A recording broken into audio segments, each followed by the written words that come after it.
Hi, my name is Natasha Terzinski, and I'm the Primary Prevention Specialist with Safe Berks. April is Sexual Assault Awareness Month, and the theme this year is I Ask for Consent. This short presentation is going to define consent and talk more about the importance of consent. What is consent? I'd like you to take a minute and think about the last time you talked about consent, or maybe even the last time you asked for consent. Maybe think about the last time you actually saw consent represented in TV or movies, or even your child's TV show.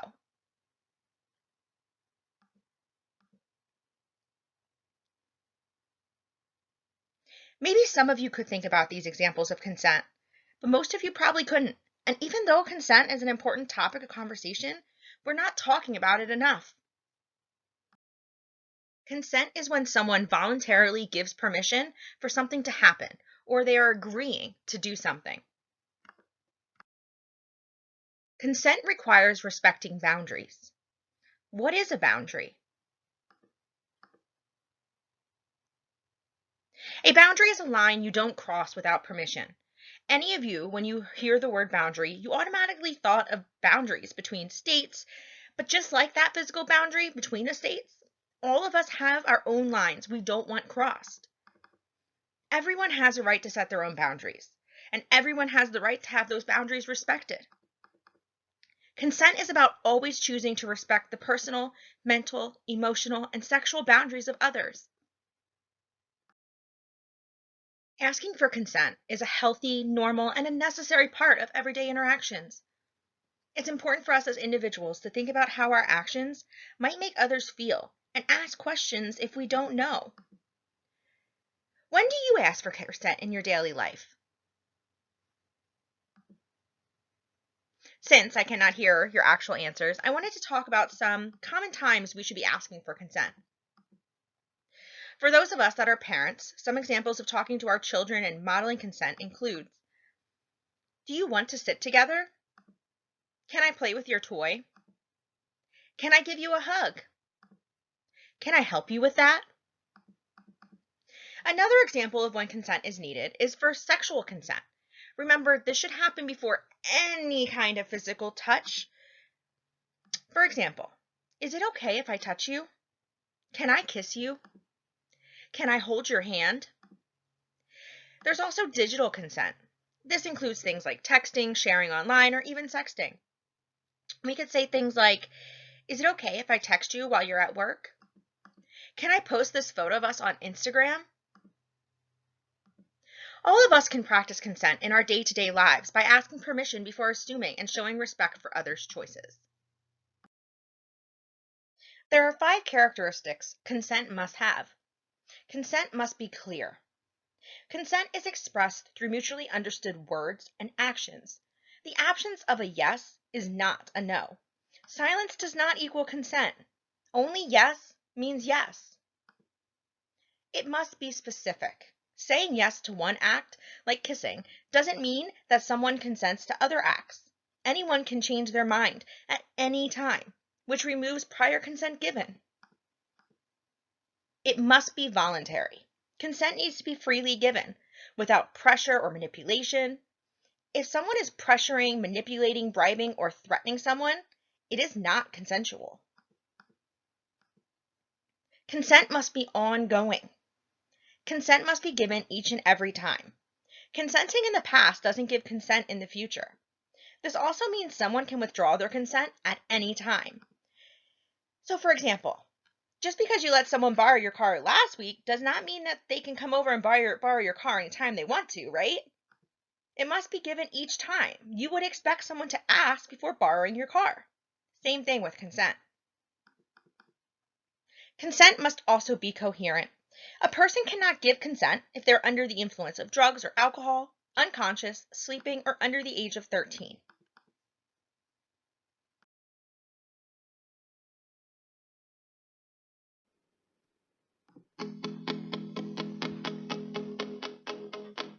You already know asking for consent is a part of sex, whether you're hooking up with someone or you're in a long-term relationship. But what does asking for consent look like? And what do you say if you are the one being asked? Consent is about more than just getting a yes or no answer from your partner. It's about opening up a conversation about what you both want. You can start early on, like asking to hold their hand. Questions like this show your partner you respect them and won't make them do anything they don't want to. When you're thinking about getting close to someone, don't wait until the heat of the moment to bring up sex. Talk about things like protection, previous experiences and preferences, through texts or in casual situations. And when you ask without an expectation of how your partner will respond. Make it clear you're okay with their answer no matter what it is. If someone is asking you for consent, they want to know your true feelings. If you're not sure you can share your true feelings, it might be worth thinking about why. So when your partner asks for consent and you want to say no, you can say, "Thanks for asking, but I just don't feel that way about you." Or, "I'm not feeling up to that tonight. Maybe we can just cuddle instead." You both deserve to have an experience you're 100% excited about. If you say yes, be specific. Let them know what you're agreeing to, and if there are any conditions.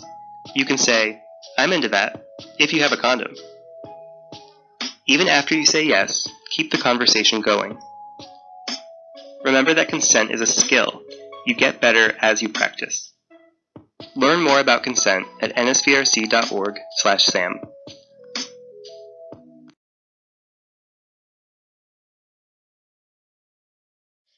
There are 3 basic steps to obtaining consent.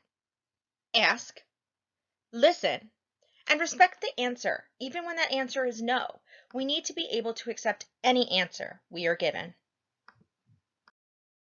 The first step to consent was to ask. And some of you may be sitting there thinking about, but consent is awkward, or I don't know how to ask. This slide gives you examples of what you can say to ask for consent. Remember, consent gets better with practice. The more you practice, the less awkward it becomes. Here are some examples of how you can ask for consent. How does that feel? Is this okay? What do you want? May I kiss you? May I touch you? Tell me what you like. What do you want to do next? Do you like that? How far do you want to take this? Do you want to keep going?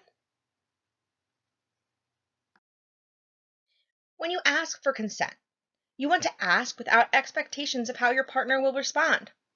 When you ask, make it clear from your words, your tone, and your body language that you're okay with the answer, no matter what it is. Pay attention to body language and verbal cues. Sometimes your partner might not feel comfortable directly saying no. Instead, they could say something like, "I guess," or even, "if you want to," when you actually want to say no, but you feel pressured. If you're not sure, play it safe. If you aren't sure your partner is into what you're suggesting, err on the side of caution and don't go any further. Instead, ask what they want to do or suggest another activity. You can say, "You don't sound too sure. Why don't we just watch TV instead?" If they say yes and appear excited or enthusiastic, you can move forward. But continue to check in with them to see if they're enjoying what you're doing. You can say, "What do you want me to do next?" Or, "How does that feel?" Sometimes the other person will say no, and that's okay. Reassure them that you're glad that they can be honest with you, but ultimately respect their choices and boundaries. When you're being asked, it's because someone wants to know your true feelings. It can be tough to tell someone how you feel, especially if you think it's not what they want to hear. But it shows that you respect them and yourself. You can say, "Thanks for asking, but I just don't feel that way about you." Or, "I'm not feeling up to that tonight. Maybe we can just cuddle instead." You might be unsure. You might not be ready to do what your partner is asking. Or maybe you aren't sure if you're in the mood. In these situations, it's best to say no. You both deserve to have an experience that you're 100% excited about. You can say, "I like the sound of that, but not right now. I'll let you know how I'm feeling later." And if you say yes, be specific and let them know that what you're agreeing to. Or if there are any conditions, you can say, "I'm into that. if you have a condom.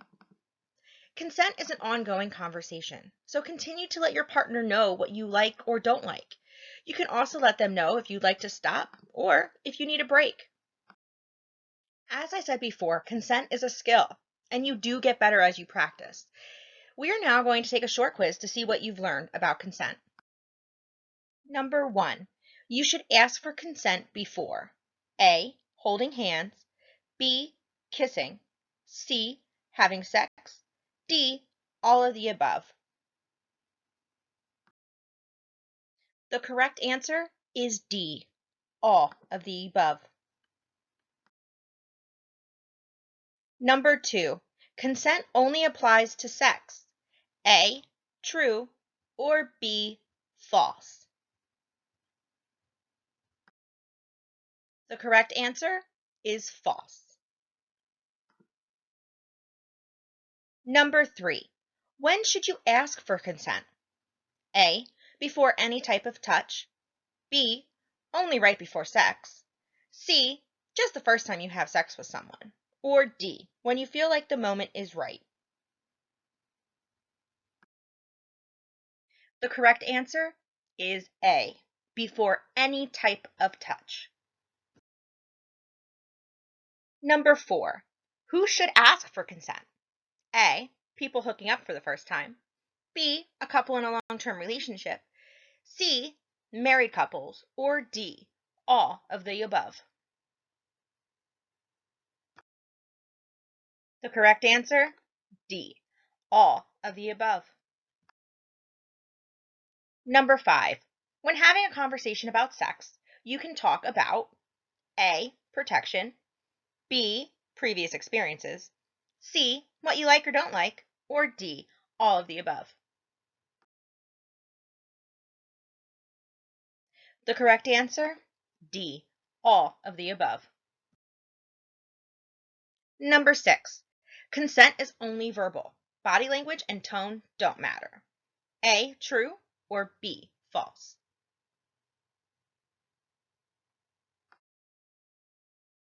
The correct answer, B, false. Number 7, what clues help you determine if you have someone's consent after you've asked them? A, their words, B, their body language, C, their tone of voice, or D, all of the above. The correct answer is D, all of the above. Number 8, if a partner responds, I guess, or if you want to, this could mean A, they don't feel comfortable directly saying no, B, they really want to do what you suggested, C, they might feel pressured or unsure, D, both A and C, or E, all of the above.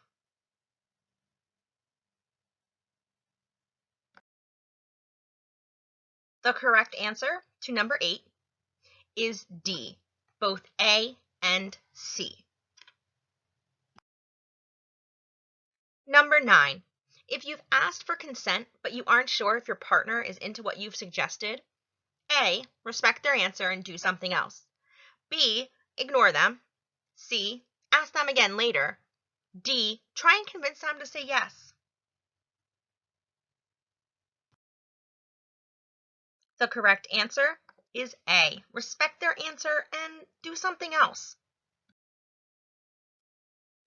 Number 10, once you've both consented, you can still tell your partner, A, if you would like to stop, B, if you need a break, C, what you're into and not into, or D, all of the above.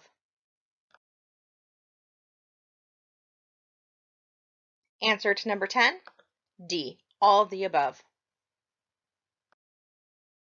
As I said at the beginning, April is Sexual Assault Awareness Month.